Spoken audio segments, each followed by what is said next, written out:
सब देखने और सुनने वालों की खिदमत में मोहब्बत भरा सलाम। जैसा कि आप सबको पता चल चुका है, रात इसराइल के ऊपर हमला किया है ईरान ने।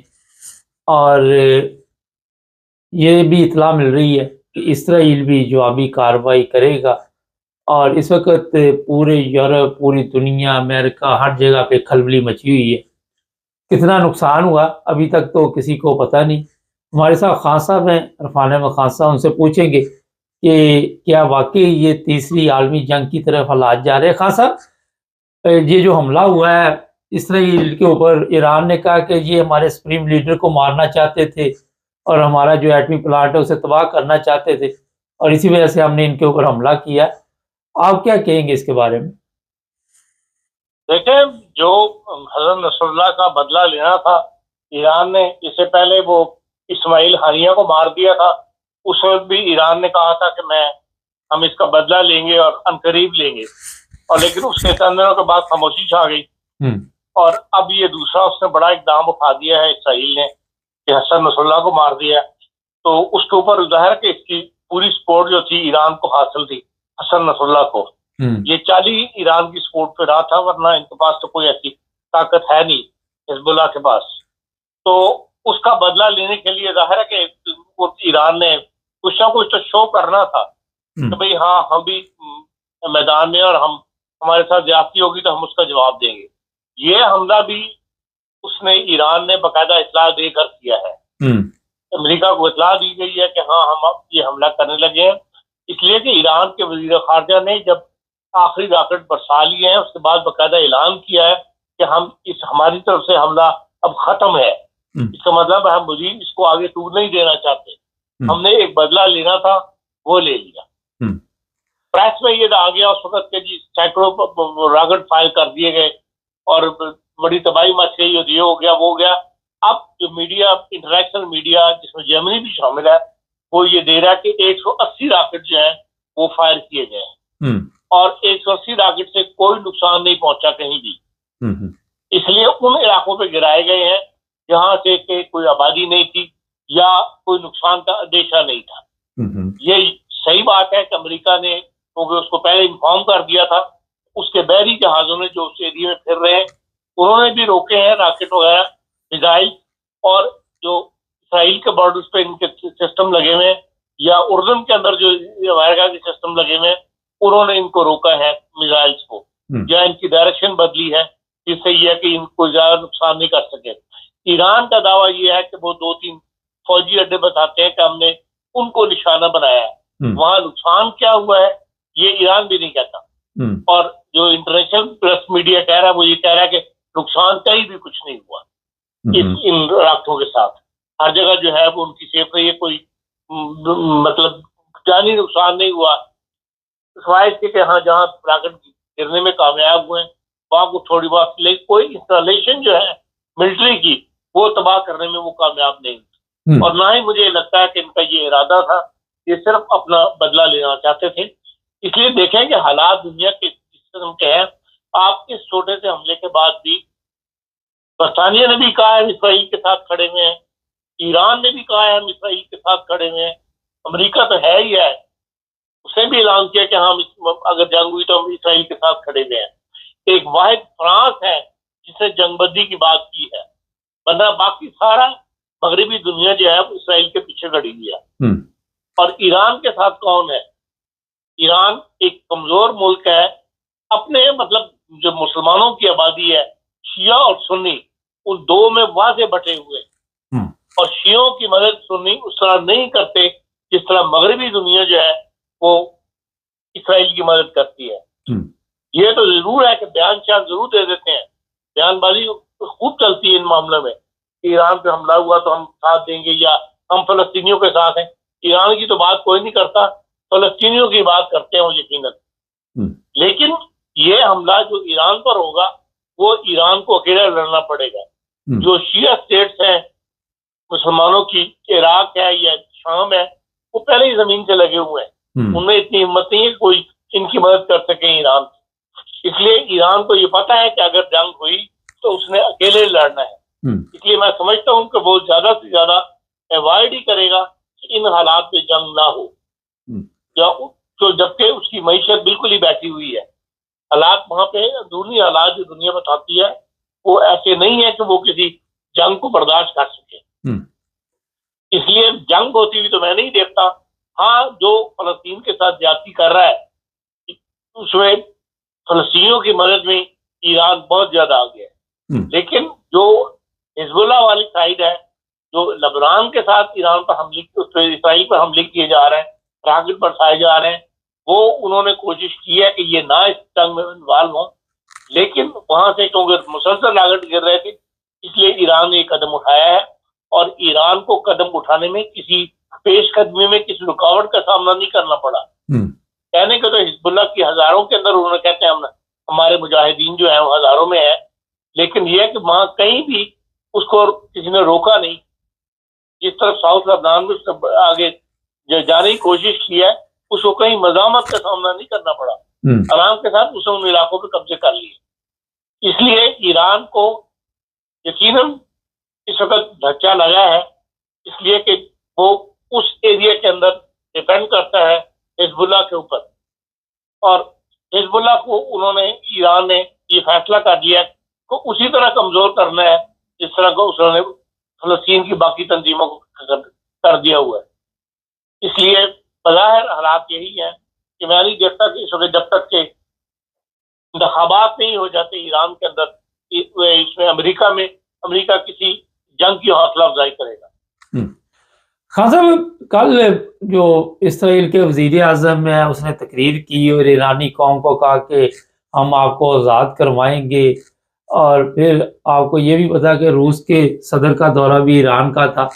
तो इससे आप देखते हैं कि ईरानी कौम में कोई तब्दीली आएगी इसकी तकरीर से?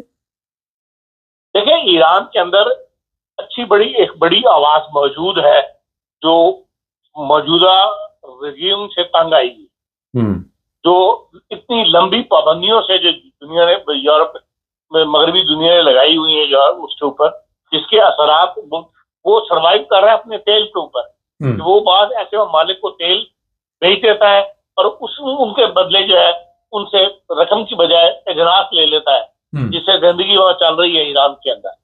लेकिन यह है कि वहां पे लोग अब चाहते हैं, ऐसी बड़ी आवाज जो है, एक मजबूत आवाज मौजूद है जो ईरान में चाहती है कि हुकूमत तब्दील हो, इन मुल्लाओं से जान छूटे। और मगरबी दुनिया में जो रहने वाले ईरानी है वो भी यही चाहते हैं और वो तो बहुत ज्यादा सपोर्ट करते हैं उसको। तो इसलिए उस बात को तस्वीर देने के लिए, क्योंकि मगरबी दुनिया चाहती है कि ईरान के अंदर अब हुकूमत बदल दी जाए, इसलिए वो इस किस्म की बातें तकरीरों में भी कर जा रही हैं और बाकी दुनिया भी इशारे देती रहती है कि हम ईरान की रजीम से जान छुड़ाना चाहते हैं। तो ईरान में से जाहिर है वो अपनी बात को मजबूत करने के लिए ईरान के अंदर से उनको सपोर्ट चाहिए, उसके लिए वो कोशिशें कर रहे हैं और कहीं ना कहीं तो कामयाब हो जाएंगे। हाँ सर, एक बड़ा इस वक्त जो सवाल है, क्या इसराइल भी कोई दोबारा वापस हमला करेगा? ये भी कहा जा रहा है कि शायद वो खतरनाक हमला करने के लिए तैयारी कर रहा है इसराइल। देखिए, ईरान ने अगर इसराइल को जंग लड़नी पड़ी तो उसने अकेले नहीं लड़े, उसके साथ अमेरिका के साथ मिलकर लड़े। और मैं नहीं समझता कि इस वक्त ऐसे कोई हालात हैं अमेरिकन इंतखाबात की वजह से कि वो किसी जंग में अमेरिका उसकी हौसला अफजाई करेगा कि आप हाँ कहीं पे जंग छेड़ दें। क्योंकि जब जंग छिड़ जाती है तो फिर खाली ईरान की जंग नहीं रहेगी, कोई पता नहीं कि रशिया इससे फायदा उठा ले। तमाम दुनिया खित्ते के हालात देखने पड़ते हैं ना, इसलिए जब जंग के शोले भड़के हैं तो फिर इधर उधर के लोग बीच में इन्वॉल्व हो जाते हैं। उसको इम्कान को नजरअंदाज नहीं किया जा सकता। इसलिए मौजूदा सूरत हाल के अंदर मौजूदा जो हालात है उसमें अमेरिका किसी नई जंग को शुरू करने की फेवर में नहीं होगा। हाँ सर, इसराइल लेबनान तक कब्जा करेगा या इससे आगे भी करता जाएगा? ये इतला भी है कि अरब कई ममालिक को वो अपने कंट्रोल में कर लेगा। देखिए, जहां जहां उसका बॉर्डर लगता है उसके साथ जो सरहदी इलाके हैं उसमें वो बफर जोन बनाना चाहता है, उसका उसने बाकायदा ऐलान कर दिया हुआ है। तो ये नहीं कि वो कोई अचानक हमले कर रहा है, उसने बाकायदा कहा है तो जहां से हम अपने आप को सेव करने के लिए हम जो अरब इलाके जिनके साथ उनके बॉर्डर मिलते हैं उनके अंदर वो बफर जोन बनाएगा, और या तो ये की तरह खामोश हो जाओ, और अगर वहां कहीं से भी उनको ये धनक पड़ जाए कि हाँ ये इनकी मदद करी जा रही है फ़लस्तीनियों की, या फ़लस्तीन के नाम पे हमारे पर हमले किए जा रहे हैं, हम पर आकर फंसाए जाते हैं, तो वो फिर उनको सेव करने के लिए वो उन इलाकों को जरूर अपने कब्जे में लेगा। ये उसने ऐलान कर दिया हुआ है। रशिया के सदर ईरान गए थे और रशिया जो है वो ईरान के साथ है। कोई आप देख रहे हैं कि ऐसे हालात होंगे कि ये जंग जो है रशिया ईरान की मदद करे और आगे बढ़ सके? देखें, जब मजबूरी बन जाती है तब इन मामला में मदद की जाती है। ना तो रशिया ईरान की इस तरह खुलकर मदद करेगा तो वो सोचा है कि तुम पहल करो तो मैं तुम्हारे साथ हूँ, ऐसी कैफियत नहीं होगी। और ना ही ईरान जो है वो रशिया को इस तरह मदद करने में राजी होगा और उसको कहीं उसकी जरूरत पड़ेगी। हाँ, अगर जब जंग छिड़ जाए, फिर जब इत्तेहादी बन जाते हैं आप दो तरफ के, ये आपस में बात ममालिक आपस में इत्तेहाद कर लेते हैं, उनका हिस्सा बन के तो जंग में हिस्सा ले लेते तो यकीनन ऐसा मौका अगर पैदा हो गया तो उसका मजबूरी बन जाती है। वरना मैं नहीं समझता कि रूस कभी किसी मुसलमान मुल्क की फेवर में आके तो वो लड़ाई में उनकी तरफ से हिस्सा लेगा, जो उनको पार्ट बन के उनका एक लड़ाई के अंदर वो शामिल हो जाएगा। ऐसा इनकार रशिया से मैं भी कम से कम उम्मीद रखता। तुर्की के ऊपर भी नजर है इसराइल की, तुर्की की तरफ से भी ये आ रहा है कि हमारे ऊपर भी हमला होगा आने वाले दिनों में। तुर्की में भी जंग का कोई इस तरह का खदशा है? देखिए, तुर्की वो आज मुल्क है जिसने सबसे पहले इसराइल के साथ अपने तल्लुकात दुरुस्त किए और इसराइल के साथ आज भी उनकी तजारत बाकी मुसलमानों की निस्बत ज्यादा है। अरबों को अब ध्यान आया ना, अब आके अमेरिकन प्रेशर में आके उन्होंने ईरान के साथ, तुर्की का तो तब से जो है तजारतें वगैरह आना जाना फ्री है, वीज़े नहीं है। इसराइल से बड़ी तो टूरिस्ट है कि वहाँ आता है, टर्की आता है, टर्की वाले वहाँ जाते हैं। तो इसलिए टर्की के साथ मैं नहीं समझता कि ईरान इस हद तक जाएगा। ये वाहिद हुक्मरान था तैयब अर्दगान जिसने तुर्की के साथ थोड़े बहुत रिलेशनशिप को एक महदूद कर दिया, वरना इससे पहले तो टर्की और इसराइल के साथ बड़े भाईचारे वाले वो थे। और अब भी जो भी अरब मुल्क या इस्तेमाल करना चाहता है, जो छोटा मुल्क कोई मुसलमान मुल्क, तो वो टर्की का ही सहारा लेता है, जिसमें पाकिस्तान भी शामिल है।